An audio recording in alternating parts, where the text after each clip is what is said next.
Have you noticed that your pool is a little bit cloudier than it was when you first set it up? Well, I'm going to help you try and fix that today. First things first, get yourself a Destiny to brush the pool. Your pool can become cloudy from sun cream or bits of skin. Doesn't mean the water's bad, it's just a little bit cloudy.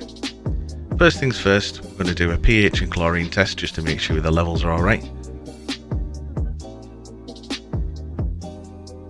Once you've done that, you're going to want to dry your hands, otherwise your fingers will stick to the tablets. You don't want that. So we're going to need some phenol red and some DPD1 to test the chlorine and the pH. I quite like these Palin testers. They're much more accurate than the strips that you can get, and they're around the same price. You can get this on Amazon for about £13. So you're going to want to put the phenol red in the left hand side and the DPD1 in the right hand side. Stick your lid back on and then give it a shake. The trick to this is to not take a reading in the shade but to hold it up to the sun. You can clearly see that this is around 7.2, which is good, and the chlorine is at 3, also in a really good range. You might want to get yourself a little book like this that Destiny's designed for me. Just keep a record of your pH, chlorine, total alkalinity and what chemicals you've put in. These are the ranges that you need to keep it in. We're going to use some non-chlorine OxyShock today. There's no real need to use chlorine OxyShock in this situation because it's just going to make the chlorine in the pool go sky high, and it does the same job. We're also going to add a little bit of clarifier.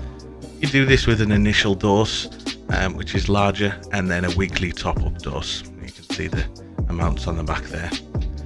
You're going to want to fill yourself up a warm bucket of water.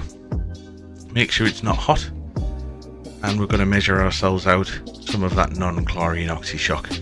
Now for our pool we need 90 grams because we have about 4,600 litres, but mileage may vary on your pool. You're going to have to work that out for yourself. Drop it in the water and give it a good stir.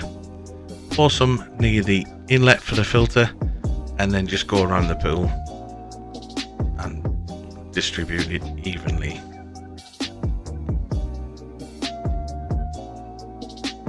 This is just going to dissolve all the chloramines in the water. That's all the used up chlorine that give you that really horrible smell that you get when you go to an indoor pool. Next, the clarifier. Like I said, this dose isn't quite as big because it's a top-up dose. So we're just going to pour that near the inlet there. And that's it for this episode. Thank you for watching. Give us a follow on TikTok and a subscribe on YouTube. And I'll see you next time.